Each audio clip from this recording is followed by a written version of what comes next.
Hello विद्यार्थियों, नमस्कार। इस वीडियो के माध्यम से क्रिया विशेषण पद का परिचय करेंगे। इससे पहले वाले वीडियो में जो विकारी पद हैं, संज्ञा, सर्वनाम, विशेषण और क्रिया, इन पदों का पद परिचय अपन ने कर लिया है। अब आगे की वीडियो में अविकारी जो पद हैं उनका पद परिचय करेंगे। अविकारी पद वो होते हैं जिन पदों का या जो शब्द लिंग, वचन, कारक, काल के प्रभाव से अप्रभावित रहते हैं, उनका रूप नहीं बदलता है, वो पद अव्यय कहलाते हैं। तो इस वीडियो में क्रिया विशेषण पद का परिचय जानेंगे। तो क्रिया विशेषण पद का परिचय जानने से पहले क्रिया विशेषण अव्यय के रूप को जानते हैं। क्रिया विशेषण अव्यय या क्रिया विशेषण अविकारी शब्द। क्रिया की विशेषता बताने वाले शब्द क्रिया विशेषण कहलाते हैं। जैसे मोहन वहाँ पढ़ता है, सावधानी से पढ़ता है, तो यहाँ पर क्रिया है पढ़ता है और उसकी विशेषता है वहाँ। स्थान संबंधी ये विशेषता बता रहा है शब्द। पढ़ता है ये क्रिया है और इसकी विशेषता क्या है? सावधानी से। तो सावधानी से शब्द और वहाँ शब्द दोनों क्या है? क्रिया विशेषण शब्द हैं, क्योंकि ये क्रिया की विशेषता बता रही है। क्रिया विशेषण शब्द मुख्य रूप से 4 प्रकार के होते हैं। रीतिवाचक क्रिया विशेषण, स्थानवाचक क्रिया विशेषण, काल या समयवाचक क्रिया विशेषण और परिमाणवाचक क्रिया विशेषण। नंबर 1 पर है रीतिवाचक क्रिया विशेषण। तो क्रिया की स्थिति, रीति, तरीके, शैली को प्रकट करने वाले शब्द जो हैं वो हैं रीतिवाचक क्रिया विशेषण शब्द कहलाते हैं। जैसे धीरे, ऐसे, यहाँ पर अल्प विराम आएगा, अचानक, अच्छी तरह है, जरूर, सचमुच, वास्तव में, शायद, इसलिए इत्यादि शब्द जो हैं वो रीतिवाचक क्रिया विशेषण शब्द हैं। उदाहरण से देखते हैं, विपिन धीरे बोलता है। ये यहाँ पर बोलता है क्रिया है और इसकी विशेषता क्या है? धीरे बोलता है।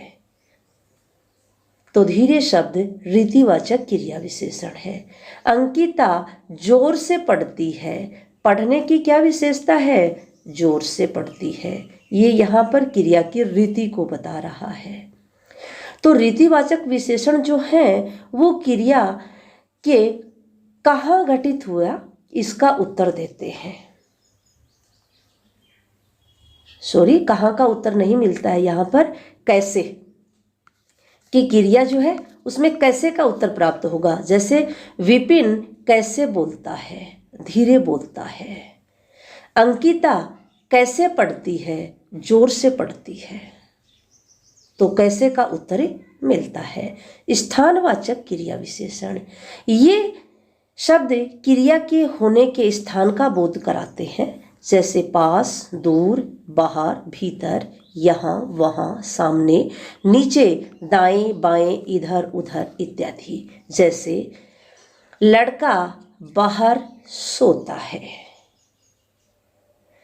सोता है क्रिया है और इसकी विशेषता क्या है? बाहर। कैसी विशेषता है? स्थान का बोध करा रहा है, इसलिए स्थानवाचक क्रिया विशेषण है। लड़का नीचे पढ़ता है। पढ़ता है क्रिया है और इसकी विशेषता क्या है? नीचे। स्थान संबंधी विशेषता बता रहा है। तो स्थान संबंधी विशेषता बताने वाले शब्द जो है वो क्रिया के कहाँ घटित हुई इसका उत्तर देते हैं। जैसे प्रश्न आप करो, लड़का कहाँ सोता है? तो लड़का कहाँ सोता है? बाहर। लड़का कहाँ पढ़ता है? कहाँ पढ़ता है? नीचे। तो जो स्थानवाचक क्रिया विशेषण है वो क्रिया के कहाँ घटित हुई इसका उत्तर देते हैं।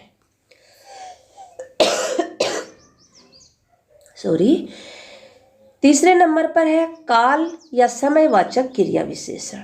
काल या समयवाचक क्रिया विशेषण के द्वारा क्रिया के काल का बोध होता है। जैसे आज, कल, शीघ्र, सदा, अभी, तभी, पहले, सवेरे, दिन में, तत्काल, अब, कब, अक्सर, आजकल, लगातार, तुरंत, दिन भर, बार बार, घड़ी घड़ी, एक बार इत्यादि शब्द जो हैं वो सभी क्रिया के काल या समय को बता रहे हैं। उदाहरण से, वह अभी गया है। गया है यहाँ पर क्रिया है और इसकी विशेषता क्या है? अभी। तो समय संबंधी विशेषता है, इसलिए अभी शब्द कालवाचक विशेषण है। मनीष तुरंत आ गया। आ गया क्रिया है और इसकी विशेषता है तुरंत। तो जो कालवाचक समयवाचक क्रिया विशेषण है वो क्रिया के कब घटित हुई इसका उत्तर देता है। आप प्रश्न कर सकते हो, वह कब गया? अभी अभी गया है, तो अभी उत्तर मिल रहा है। मनीष कब आ गया? तुरंत आ गया। तो कब जो प्रश्न है इसका उत्तर कालवाचक या समयवाचक क्रिया विशेषण से प्राप्त होता है। परिमाणवाचक क्रिया विशेषण, जिन शब्दों के द्वारा क्रिया की मात्रा का बोध होता है वो शब्द परिमाणवाचक क्रिया विशेषण कहलाते हैं। जैसे मात्र, जरा, अति, थोड़ा, थोड़ा बहुत, तनिक, इतना, उतना आदि शब्द परिमाणवाचक क्रिया विशेषण है। उदाहरण से देखते हैं, सुपर्णा जरा सा खाती है। खाती है क्रिया है और इसकी विशेषता क्या है? जरा सा। परिमाण संबंधी विशेषता है, इसलिए परिमाणवाचक क्रिया विशेषण है। देव बहुत सोता है। सोता है क्रिया और इसकी विशेषता क्या है? बहुत। परिमाणवाचक क्रिया विशेषण शब्द जो हैं वो क्रिया में जो कितना प्रश्न है उसका उत्तर देते हैं। क्रिया के संबंध में कितना जो प्रश्न करेंगे उसका उत्तर अपने को मिलेगा। सुपर्णा कितना खाती है? जरा सा खाती है। मिल रहा है उत्तर अपने को। देव कितना सोता है? बहुत सोता है। तो आप समझ गए होंगे कि काल जो रीतिवाचक क्रिया विशेषण है वो क्रिया के कैसे घटित हुई का उत्तर देता है। इसके बाद में स्थानवाचक क्रिया विशेषण शब्द क्रिया कहाँ घटित हुई इसका उत्तर देता है। कालवाचक या समयवाचक क्रिया विशेषण क्रिया कब घटित हुई इसका उत्तर देता है। और परिमाणवाचक क्रिया विशेषण क्रिया की मात्रा का उत्तर देता है कि क्रिया कितनी मात्रा में घटित हुई, कहाँ। तो ये सब जो है प्रश्नों के उत्तर इनसे मिलते हैं।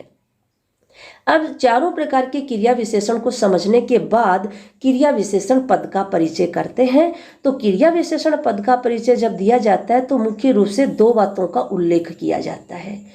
सबसे पहले क्रिया विशेषण का भेद, जैसे अभी अपन 4 भेद पढ़ करके आए हैं, कालवाचक, स्थानवाचक, परिमाणवाचक और रीतिवाचक क्रिया विशेषण। कौन सा भेद है क्रिया विशेषण का। और दूसरे नंबर पर देना होता है क्रिया विशेषण का क्रिया से संबंध। उदाहरण से करते हैं, बालक धीरे धीरे चलने लगा। तो यहाँ पर धीरे धीरे जो शब्द है ये क्या है? क्रिया विशेषण शब्द है। ये एक अव्यय शब्द है, इसका रूप नहीं बदलता है। तो धीरे धीरे जो पद है इसका पद परिचय क्या हो जाएगा? रीतिवाचक क्रिया विशेषण पद है। रीति यानी बालक कैसे चलने लगा। कैसे का उत्तर मिल रहा है यहाँ पर। कैसे चलने लगा? धीरे धीरे। तो कैसे का उत्तर जब मिलता है तो वो होती है रीतिवाचक क्रिया विशेषण। तो रीतिवाचक क्रिया विशेषण है और चलने लगा क्रिया की विशेषता बताता है ये शब्द। एक उदाहरण और करते हैं, लड़के बाहर खेल रहे हैं। बाहर शब्द क्रिया विशेषण शब्द है। तो कहाँ खेल रहे हैं? लड़के कहाँ खेल रहे हैं।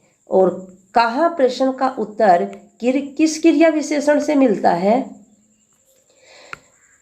यह मिलता है स्थानवाचक क्रिया विशेषण से। तो बाहर शब्द कैसा शब्द हो गया? स्थानवाचक क्रिया विशेषण। खेल रहे हैं क्रिया का स्थान बताता है। तो धन्यवाद विद्यार्थियों, आज की इस वीडियो में इतना ही। अगर आपको वीडियो अच्छा लगा है तो चैनल को सब्सक्राइब कर लेना और बेल आइकन भी प्रेस कर लेना।